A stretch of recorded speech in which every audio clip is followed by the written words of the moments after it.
Considering refinancing your mortgage? Now might be the perfect time to start planning. With rates on the move, Stride Bank can help you determine if you may be able to lower your monthly payments, shorten your loan term, or tap into your home's equity. Stride's expert mortgage advisors will work with you to tailor a solution that fits your needs. With local roots and national reach, Stride Bank is your go-to partner for all your banking needs. Stride Bank, your trusted financial partner since 1913. Find out more at stridebank.com. Stride Bank, member FDIC, equal housing lender. Looking for a trusted, locally owned and operated roofing company in Oklahoma? Black Thunder Roofing is a top-rated Home Advisor Elite Service Award winner and recipients of multiple Angie Superior Service Awards. They can do it all. Black Thunder also does free inspections and estimates. Locally operated in Norman and Edmond, Black Thunder Roofing serves OKC's metro area south to Purcell, Noble, Blanchard, as well as Yukon, Mustang, Bethany, and Piedmont. Visit blackthunderroofing.com or call 405-473-8028 for your free estimate today.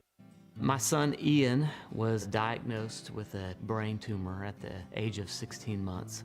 We had no hope until St. Jude rescued us. He's alive because of what St. Jude has done. He's here because of the doctors who came before, their blood, their sweat, their tears, the knowledge accumulated and shared, with everyone else around the world. This is how we help kids beat cancer all over. Finding cures, saving children. Learn more at stjude.org. Are you looking for weekend plans? Sooner Bowling Center has something for you and the entire family. Each Friday and Saturday from 10 a.m. to 8 p.m., you can join them for the Pizza, Pins, and Pop Special. You get 60 minutes of one lane of bowling for 6 people, shoe rentals, a pitcher of soda, and a one-topping pizza. You can reserve online at SoonerBowl.com. Don't forget about their spare time grill and Social Butterfly catering for all of your catering needs. Visit them today, SoonerBowl.com. Hey, I'm Reba McEntire. Growing up in Oklahoma, I had big dreams of becoming a successful country music singer. But I also knew the odds were against me and that I needed an education to fall back on. Studying never got in the way of my dreams. In fact, school gave me lots of opportunities I wouldn't have had otherwise with my career. Please stay in school and try your best. You never know where a good education might take you. This message is brought to you by the U.S. Air Force. The Ref Radio Sports Network is powered statewide by the insurance adjusters at Brown O'Haver. Fire, wind, theft, or tornado, we can help. Call 405-735-5510. Live from the Buffalo Wild Wing Studios, it's time to get locked in to the best Sooner recruiting and football news with Tyler McComas and Parker Thune. You better lock it up. You better lock it up. No, you lock it up. You lock it up. Lock it up. Hit the guys up on the Riverwind Casino call-in line at 405-329-9000. Text the show on the Knippelmeyer Chevrolet text line at 405-651-3439. Do it! Just do it! Now, with Locked In, here's Tyler McComas and Parker Thune.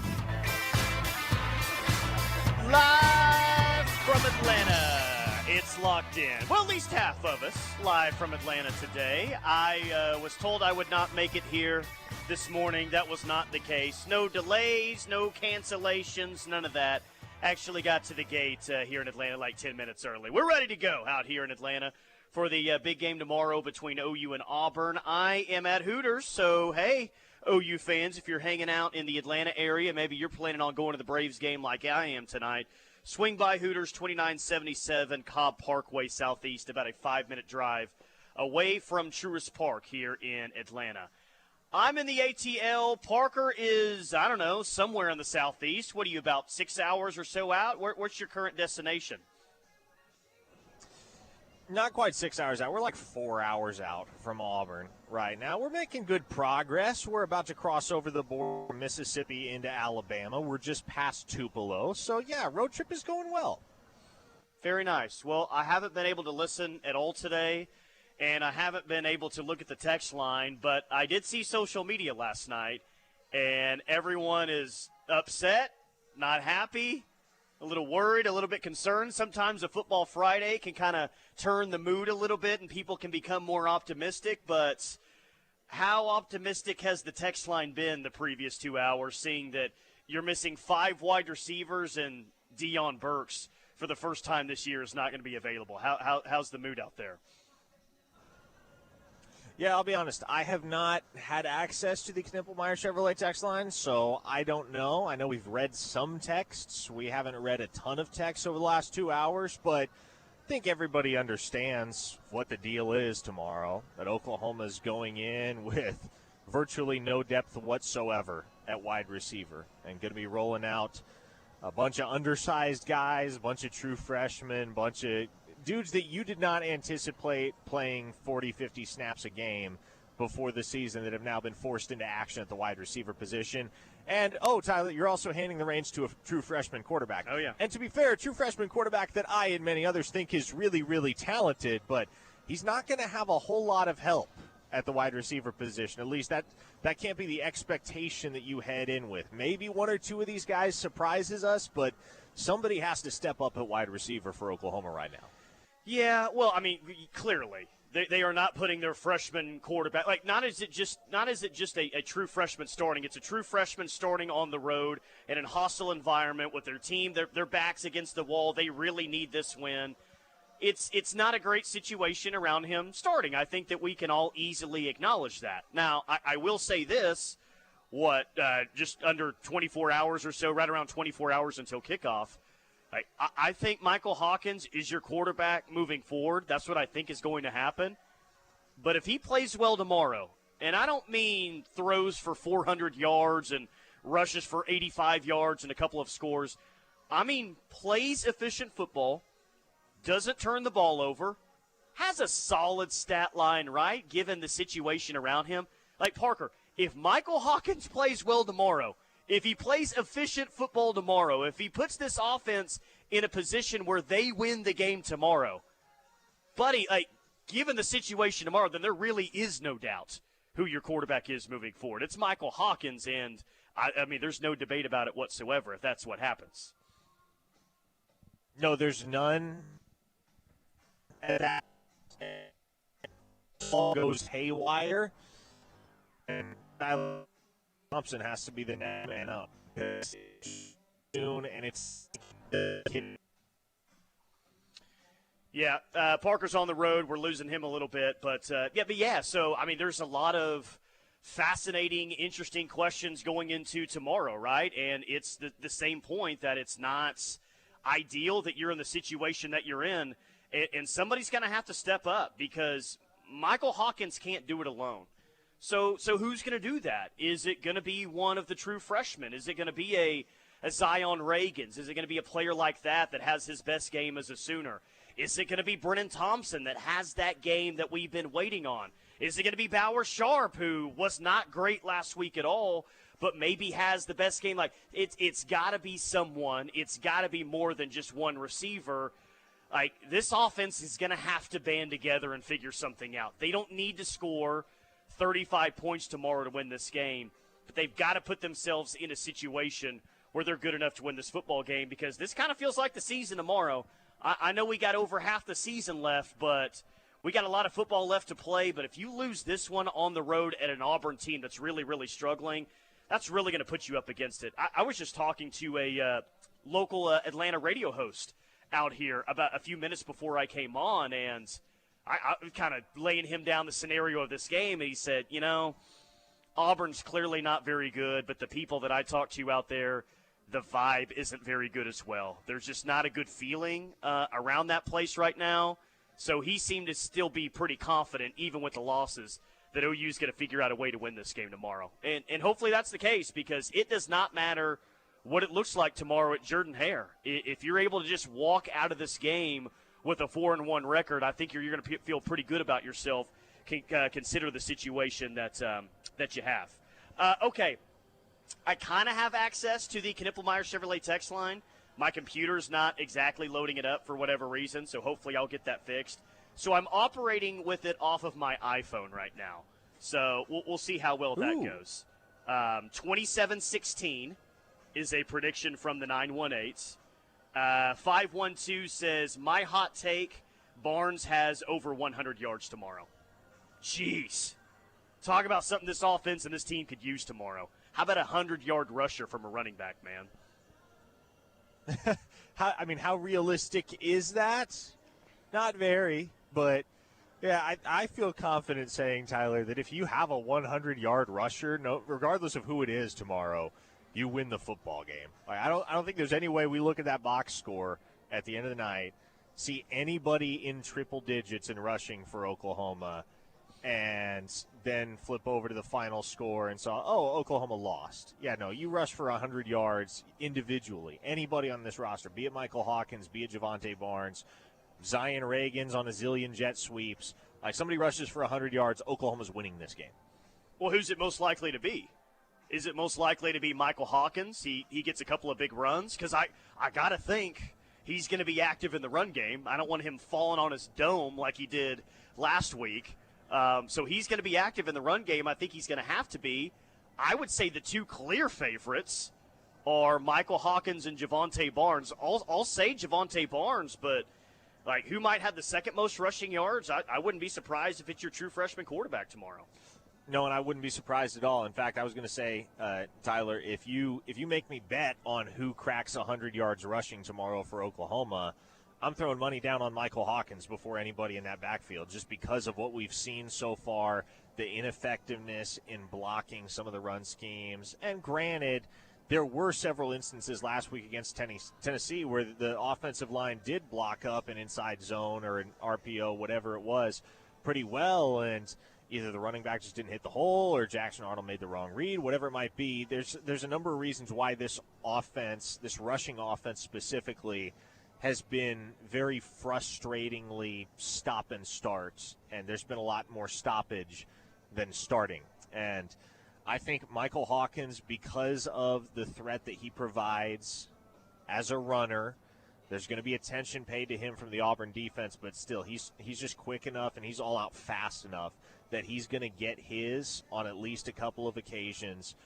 when there's nothing there and he just takes off, escapes the pocket. Like, you can expect to see Michael Hawkins tuck and run probably 10, 15 times at minimum, be it on a designed run or be it on a scramble. And I would say he probably is the one that leads this team in rushing. That would be my guess. You know, like, for a second, like, forget the rushing yards and what it looks like at the end of the game. Forget even, like, who their leading receiver is. Forget any other statistic other than what they do with the ball when the defense gets them the ball off of a turnover in a short field. Like, and I wish I could tell you automatically that they're going to cash in on those. Clearly they didn't last week. They didn't do that against Houston a couple of weeks ago either.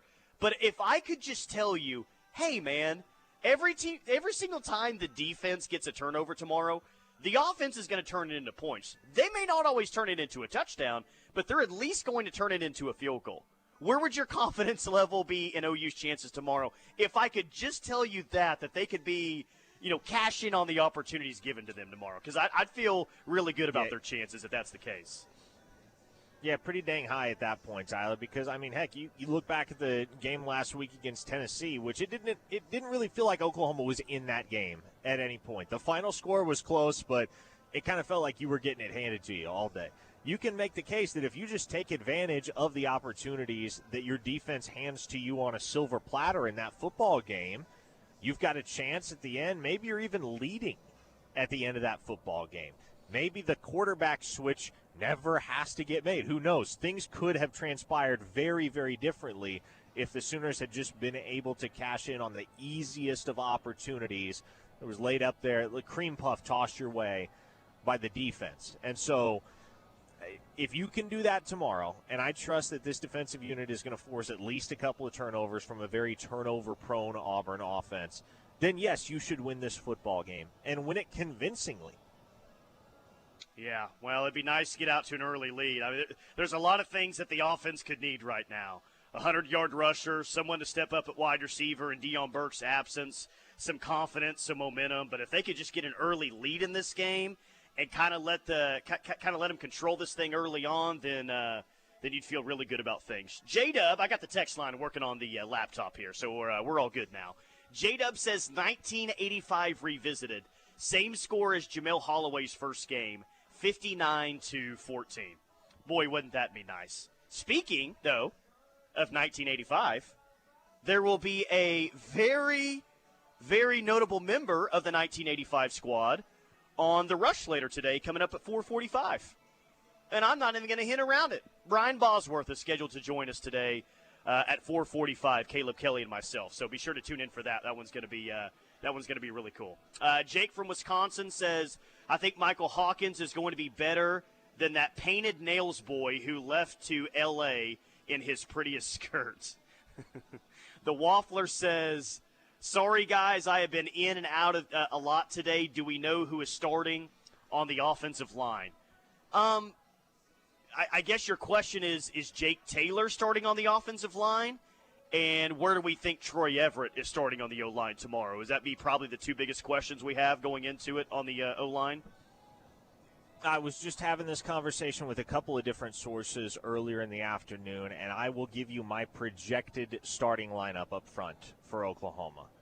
I would say that at this point you can expect to see Jacob Sexton at left tackle, Troy Everett at left guard, Branson Hickman at center, Fabechi Wiwu at right guard, and then Michael Tarquin over Jake Taylor as your starting right tackle. I believe that's the lineup you're going to see, at least initially. How do we feel about that lineup heading into an Auburn defensive front that's not bad? I mean, I feel good. Like I feel better about that lineup than I have about any lineup to this point in the season for Oklahoma, because of the presence of Troy Everett. You know, it's not a revolving door. It's not this might work, this might not type of experiment with a guy like Heath Ozida or Logan Howland that just probably isn't ready yet, and you're kind of rushing him along if you're throwing him in there. So Troy Everett obviously played a lot of football. He started at Oklahoma. I think he's your most reliable option for the moment at left guard. And then at right tackle, man, I don't know. I guess it's a matter of preference between Tarquin and Taylor, but I think Tarquin is the guy that you're going to see to start the game. And I have no qualms with the way that he's played so far. He hasn't been spectacular, but he's been solid. One-star Colin Claremore says, wow, just check some stats. 4 games in, and as a team, we have only 513 rushing yards. JFA and Barnes tied at 138, Tatum at 116. Those are only 100 rushers of the season. To ask any of these guys to single-handedly have 100 yards tomorrow just ain't going to happen, and I'll be surprised if we have a 100-yard rusher all season long. Well, that's going to be highly problematic if they don't have a 100-yard rusher all season long. Now, you can break a long run in a game, and I know they haven't really done that up to this point, but you can break a long run, and that can be the majority of a 100-yard day, but they need someone to step up, man. And they say JFA 138, Barnes 138, Tatum 116. Do you think Sawchuk has over 50 yards rushing right now? I don't have those numbers in front of me, but, man, he's been non-existent. I'll tell you what he has, Tyler. He has 35 rushing yards this year. Oh, man, yeah. I mean, it's not surprising. Not surprising at all. Wait, actually, no. I lied. I gave you a generous evaluation or estimation. I was going off memory there. Before last week, he had 16 carries for 35 yards on the season. He had 2 for -2 last week. So he's up to 18 carries for 33 yards right now on the year. Yeah, 18 carries, 33 yards, a long of 7 on the season, no touchdowns, averaging 8.2 yards per game. Man, tough going for Gavin Sawchuk. Without Taylor Tatum in the lineup tomorrow, might he get some opportunities? I don't know. We'll see. I think it's going to be the Javonte Barnes show, and to me, I think Barnes needs to be in every big play offensively tomorrow, at least in plays where you're going to run the football. Short yardage situations, goal line situations. You feel like it's a big play. I think you got to have Javonte out there. All right, 405-651-3439. Just getting started on this Football Friday. I am in Atlanta. Parker is making his way towards Auburn. And glad to see so many Sooner fans on the flight earlier today, making it safe out to the ATL. We'll get back to the text line. We'll sprinkle in a little recruiting, but we know what the big story is tomorrow. It's the big game in Auburn, Alabama. We'll get to that and more right here on The Ref. We're the home of Sooner fans. Hey, Ref Army. This is Dusty Dvorak. I'm fired up to be back on the K-Ref team. Join me every Tuesday and Wednesday morning during the 10 a.m. hour as I join Plank and Josh to talk some football. Download the K-Ref app and listen from anywhere. Introducing the Oklahoma Breast Center, a beacon of hope in the fight against breast cancer. With the guidance of Dr. Denise Rabel, our team of breast cancer specialists delivers the most advanced treatments for your best possible outcome. From diagnosis to survivorship, we guide you every step of the way, placing an emphasis on compassion, communication, and emotional support. Here, you're not just a patient, you're family. Let us stand with you on your journey to healing. To learn more, visit oklahomabreastcenter.com or call 405-307-2623. The fun never stops at Riverwind. The hottest entertainment. And the best rewards program in the metro. Visit us every Friday in September for a Sunset Showdown. Play with your wild card to win your share of $80,000. Your next big win is at Riverwind Casino.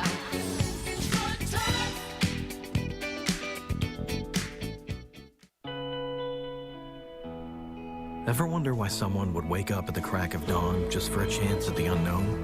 Maybe a better question is, what are you waiting for? Pacifico is brewed for those who follow their own path. That's living life anchors up.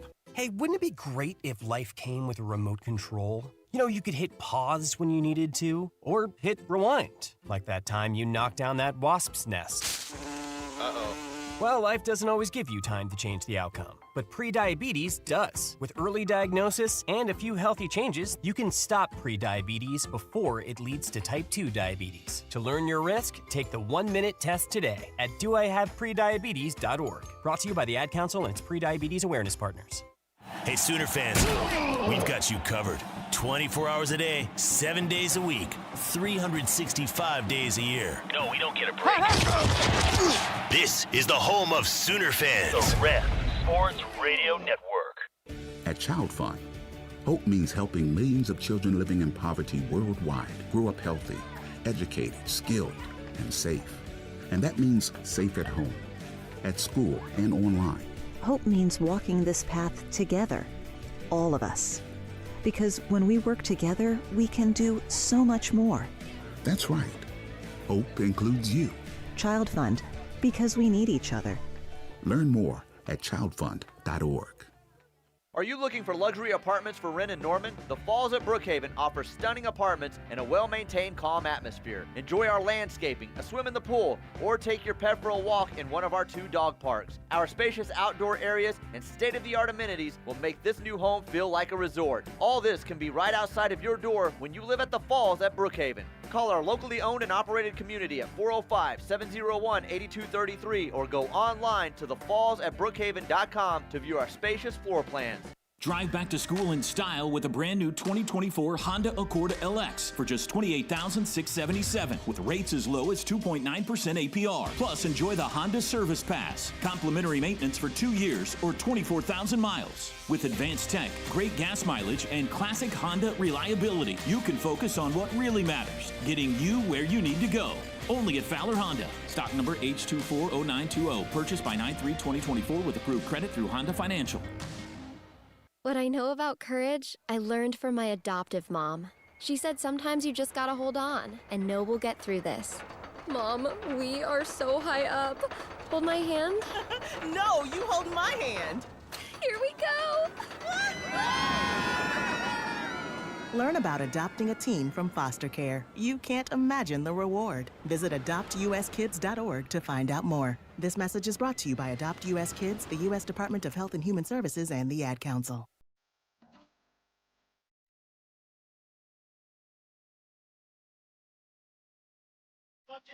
Thune live on the Ref for the home of Sooner fans. Tyler McComas, Parker Thune, and we hope to see a lot of the Ref Army in Auburn, Alabama tomorrow. Just a heads up, we will be at the Hayfields lot, and we're going to be doing post-game there. Yes, at the Hayfields lot, you'll find that on like the Auburn parking/tailgating map. It's about 0.8 miles away from the stadium.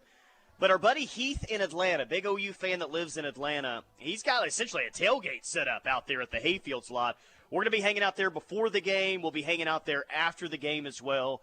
So if you're an OU fan, come swing by, say hello. But the Hayfields lot is where we'll be hanging out before and after the game tomorrow. Hope to see all of you that have made the trip down to Auburn before and after the big football game tomorrow. I tell you who is having a nice year, and I'm, of course, talking about the 2025 class. How about OU four-star running back commit Torrey Blaylock? He had a nice Thursday night, 54-7 win, and he had over 200 yards and 6 total touchdowns for Torrey Blaylock. That'll play. Can he play tomorrow?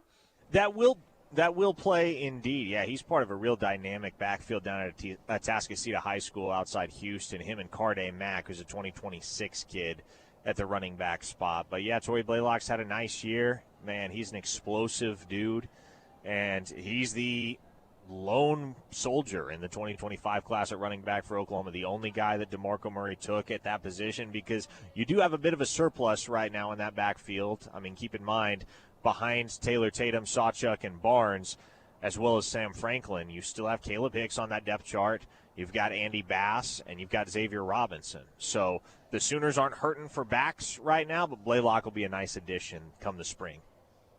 Yeah, he will be, and we'll see what that running back room looks like come next season. We'll be interested to see what happens from here on out to the rest of this season, but for sure what it's going to look like next year. QB2's got to be Casey Thompson tomorrow, correct? But Jackson Arnold needs at least that reset game a little bit, and we'll kind of revisit things over the bye week. But I got to think if something happens, and I think Michael Hawkins is going to start and finish the game, but I would guess that it's Casey Thompson QB2 tomorrow. It has to be.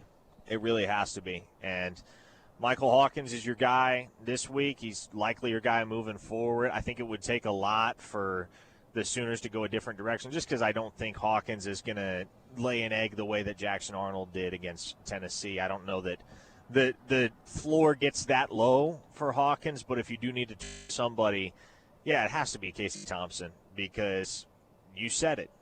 Jackson just needs to reset, and that can't happen if he's getting rushed back out there on the field, and at that point you worry about him seeing all the same ghosts that he saw against Tennessee and throughout non-conference play that led up to this point, and I think it's a disservice to the kid if you roll him back out there. He's just got to chill for a while.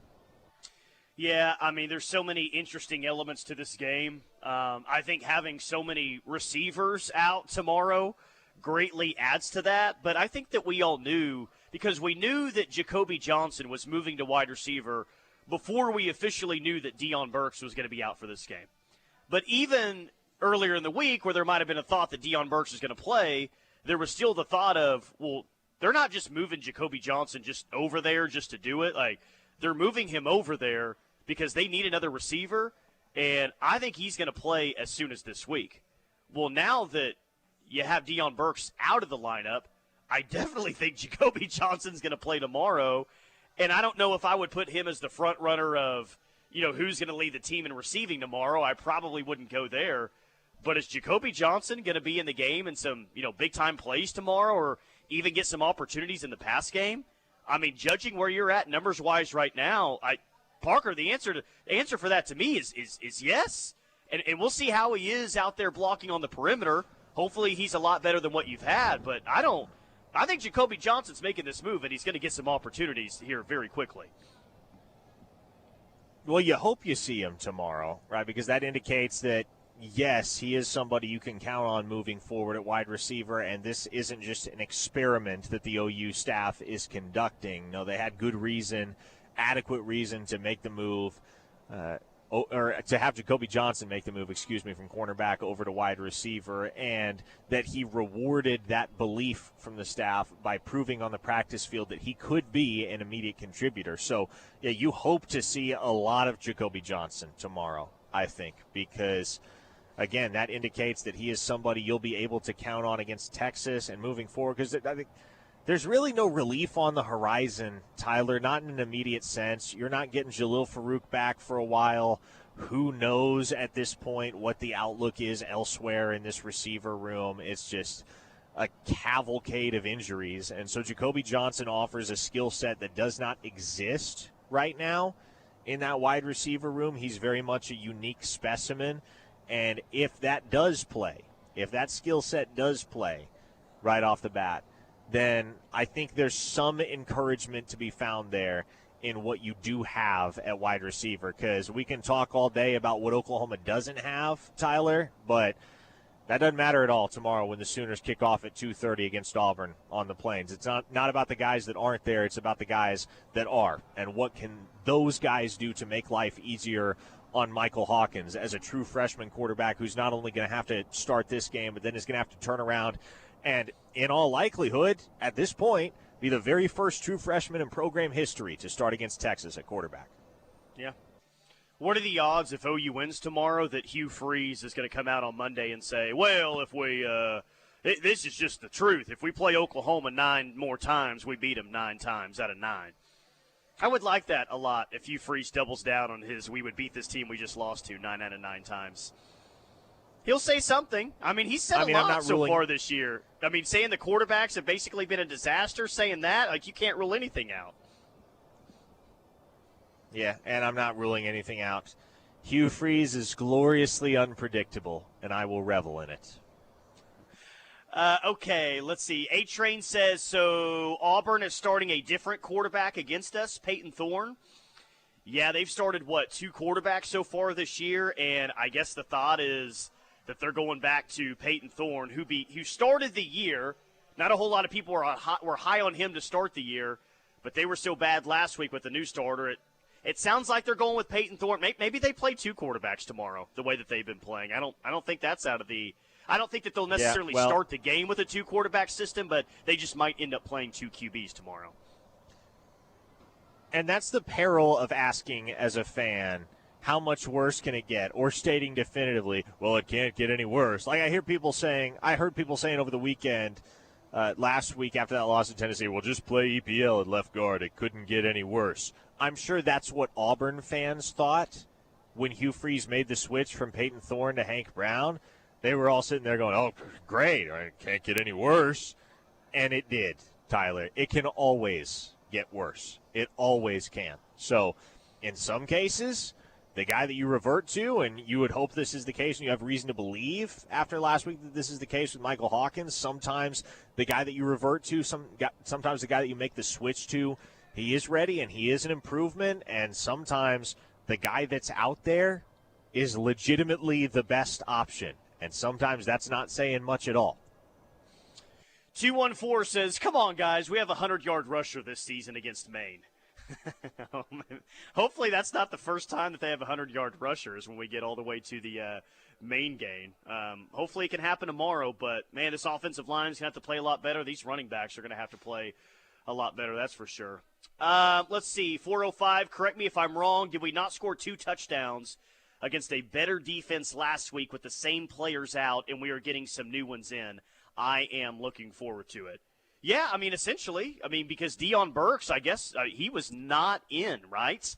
He wasn't in when Michael Hawkins scored a couple of those touchdowns. I guess technically Jackson Arnold came in for one of those touchdowns to hand the ball off to Sawchuk. But if you would like that to give you hope in tomorrow, I am not going to stop you on that. Not going to do that whatsoever.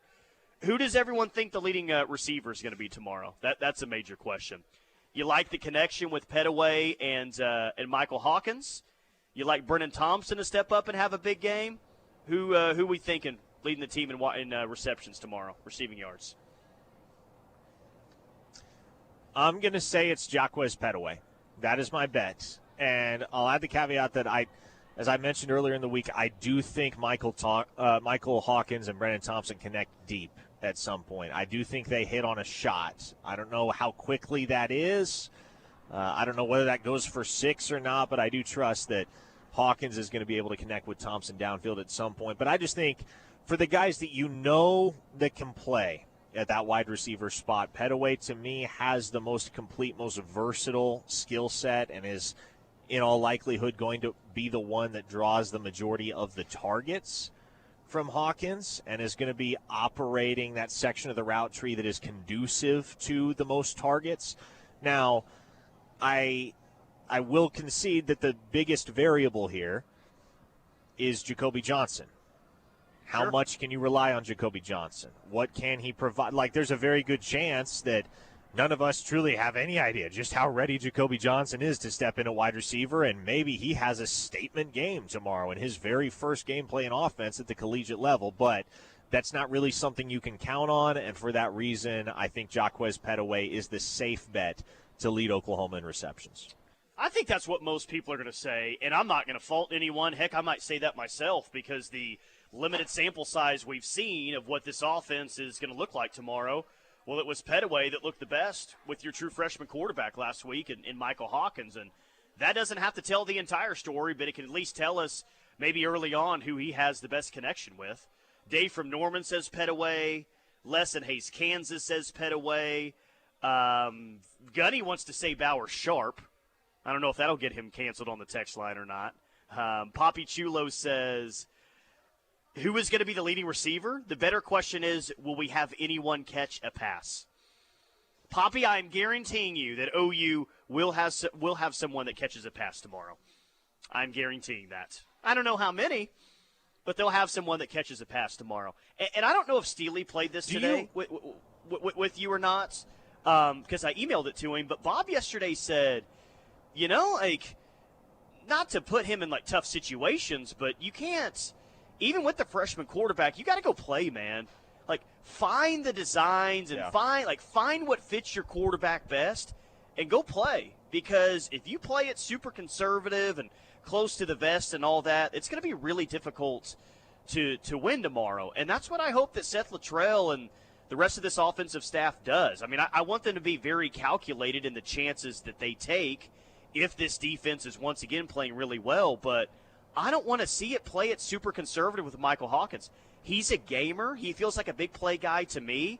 I feel like he can make the necessary throws down the field. So tailor this offense this week around him and see what you got as a playmaker, man.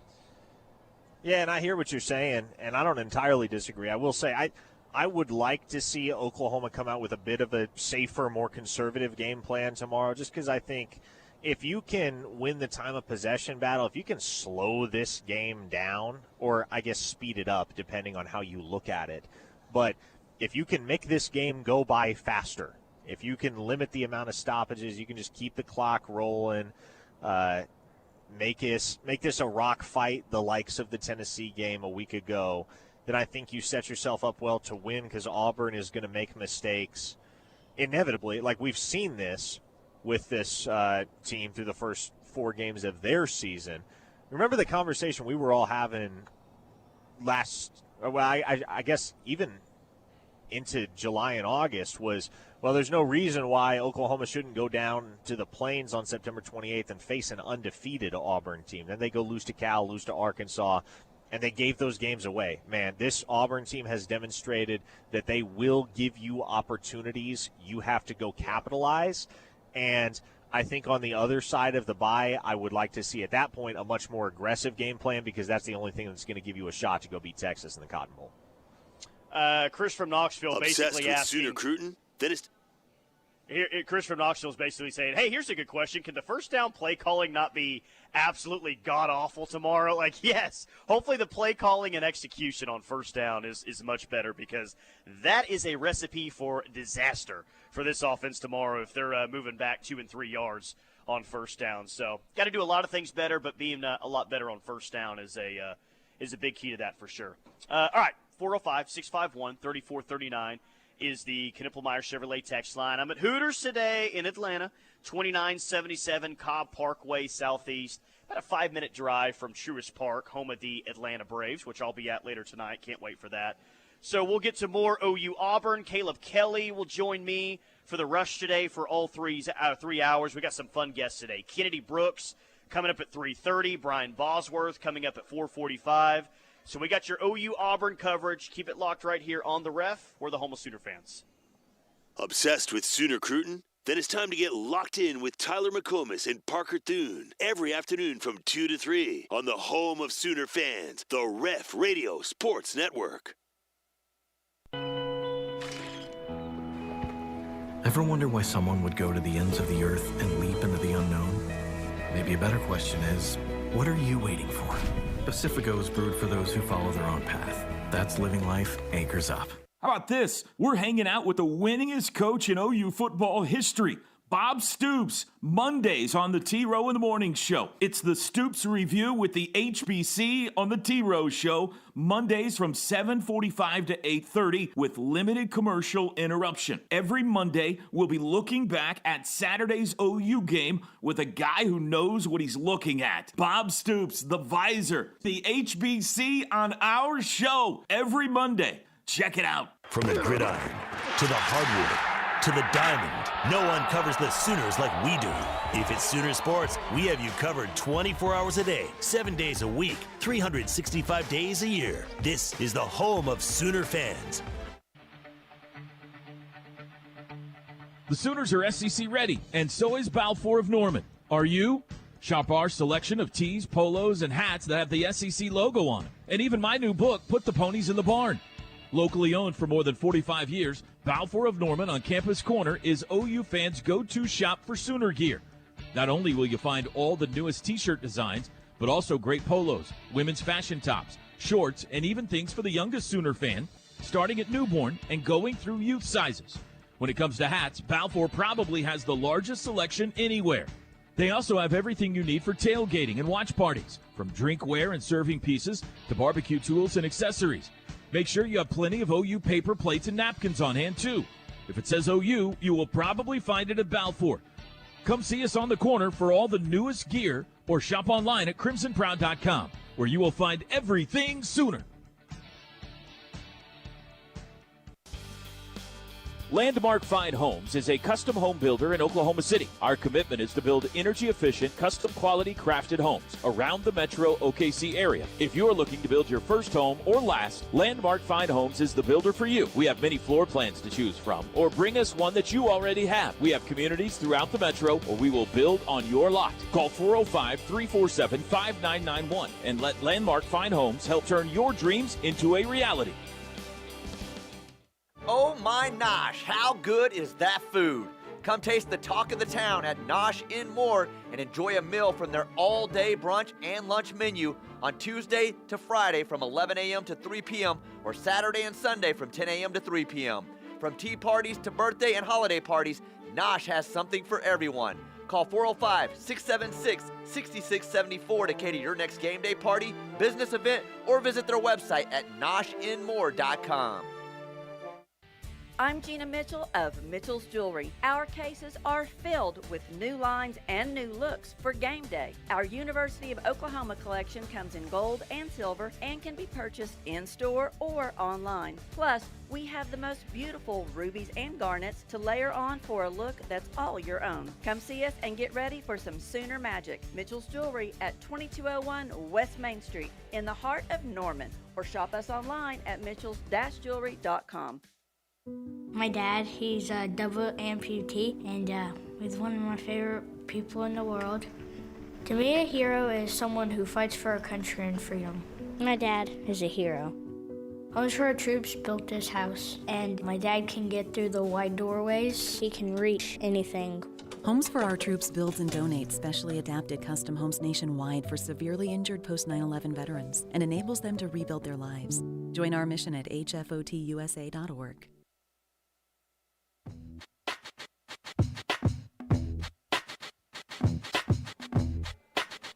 Final segment, locked in with McComas and Thune, live on the ref for the home of Sooner fans. Tyler McComas, Parker Thune, and boy, did a lot of people jump on Auburn last night after the Thursday availability report.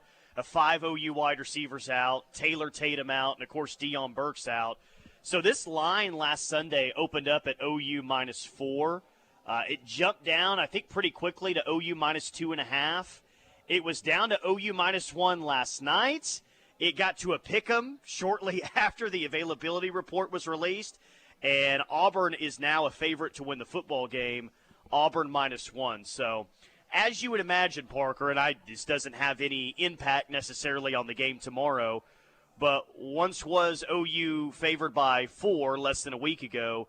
Everyone saw that availability report, and I think Auburn's going to be the very popular pick nationally, more than likely. Even though Auburn hasn't been great, man, they've got their own issues. Like Hugh Freeze is, saying things after losses, like what's this guy doing? So they are not perfect, and they definitely have their own issues. But Auburn seems to be the popular pick, I think, nationally going into this one. Yeah, that's only natural, Tyler, because you look at that Oklahoma injury report, and it looks like a roster, doesn't it? That's about the longest. I'm sorry, not injury report, availability report. That's about the longest availability report that you can imagine within reason.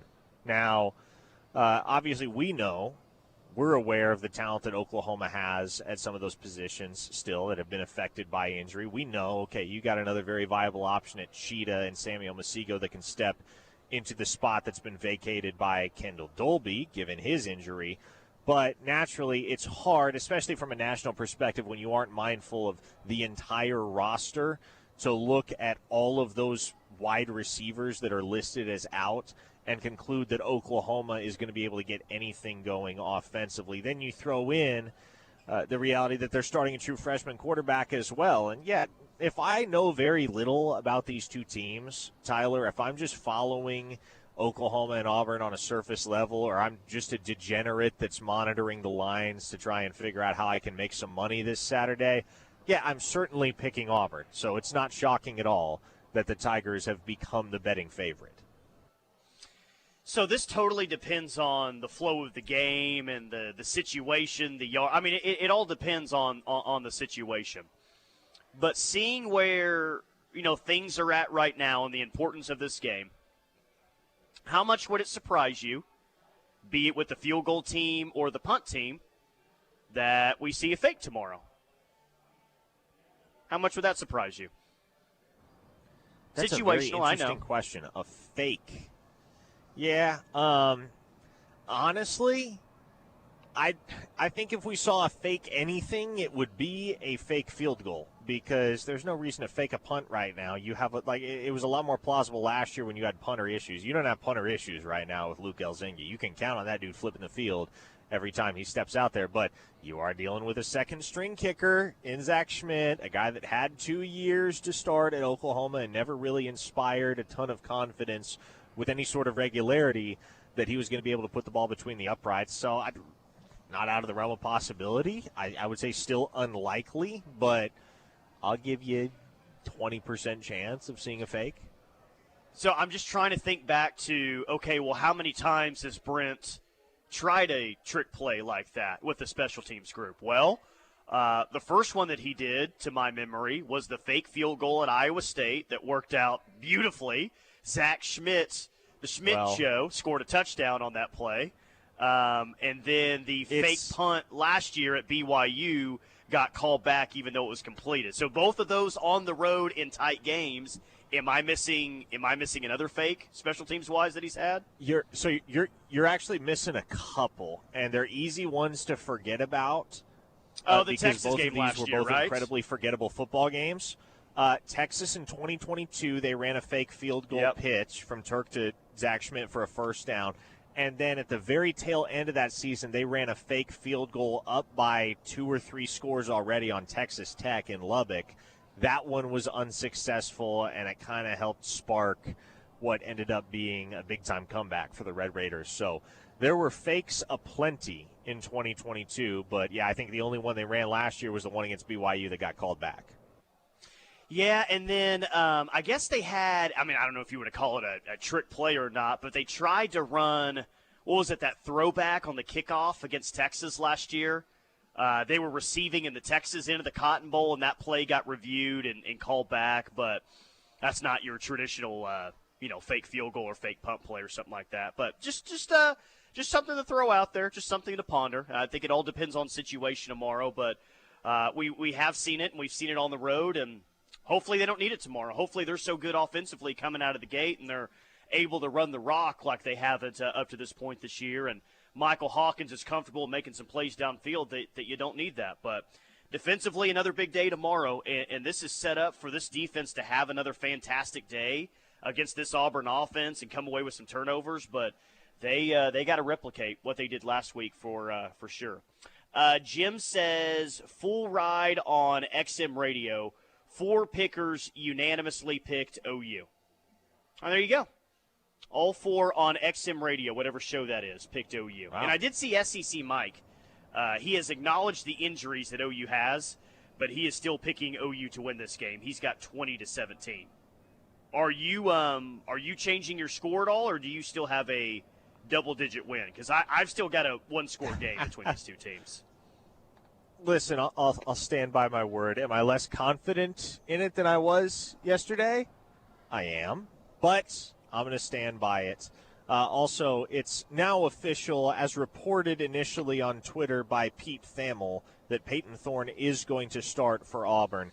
Thamel added the little detail that both Thorne and Hank Brown had, and I quote, a good week of practice, Tyler. So, but obviously it was a really, really hard decision on Hugh Freeze. Really, really tough to make that call between Peyton Thorne and Hank Brown because, boy, they both look so good on the practice field. Yeah, I don't think that's all too shocking whatsoever that Peyton Thorne's going to be the starter tomorrow. Let's just see if he has a bad game, what old Hugh Freeze says about his quarterback after, because he's been known, I guess, so far this year to take some shots at his offense and his quarterback.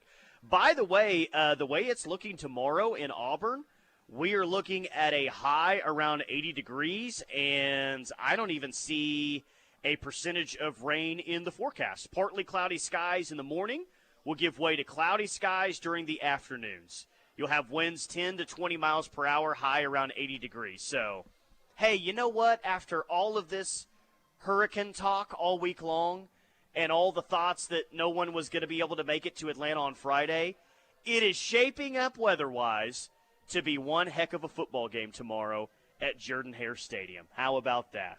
That's pretty awesome. Let me read a few more texts for we get out of here for Locked In and get to the rush. Les says OU 24, Auburn 10. Early Boomer says OU 4, Auburn 3. One-star Eric the Mets fan. Royals and Sooners win. What a great weekend it'll be, 28-19. Whatever, Eric. I know you're rooting against the Braves tonight. I know you need them to lose, but they're not going to lose tonight. It's a Braves-OU sweep this weekend. I'm going to go ahead and call it. Brent from Jinx says, Auburn is number 2 in QB pressures. Tomorrow will be interesting. Hawkins needs to get the ball out fast, or he'll be running for his life. Will Seth Luttrell know how to use that aggressive defense to OU's advantage, or will we be again saying, why do we call that play all day long? Would you like to tackle that fun question? Is Seth Luttrell going to know what to do? Oh, and boy, with his young quarterback with pressure on him? Isn't it the most fun? Yeah, look, I said it earlier. I'll say it again. I don't think you're going to see the RPO much, if at all, tomorrow. So I think the playbook opens up for Luttrell with Hawkins' skill set.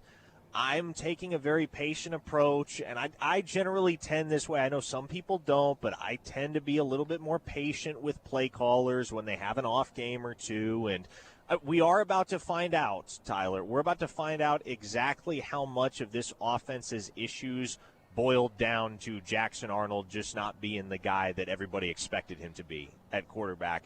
And, yes, there will have to be some grace given for the absence of the 5 wide receivers, the top 5 wide receivers on the depth chart. But I think after tomorrow, we're going to have a pretty firm grasp on how much of the issues were on Jackson Arnold and how much of the issues were on Seth Luttrell.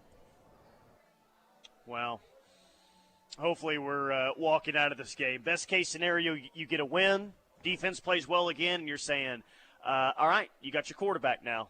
It took you a few weeks to find out that, your backup is the best option officially here moving forward, but you come out of this game with the win and you feel like your true freshman's got some game and he plays well, takes care of the football, plays efficient, then you'll feel really good heading into the bye week, that's for sure. 918, Seth had 4 bad games, and you can't change my mind on that. Early Boomer says it's time for Bauer Sharp to step his game up. And one-star Sam in Edmond is predicting an OU win, but he's predicting an OU 4-2 win in quadruple overtime. That means it would have to be 0-0 or 2-2, I guess, going into OT. Be fun. Oh, wow. Well, I guess it would be an old-fashioned 2-point shootout at that point once you get to overtime number 3. But was it? I'm trying to think. I think it was a Mississippi State-Auburn game in like 2008 where the final score was 3-2. Yep. Can win that way. Yep. No, you're exactly right. That was the two teams, and that may even be the exact same year. Auburn won 3-2 in 2008. Nice pull. I got to look at the final stats on that one. Auburn had 315 total yards. 315 total yards in that game.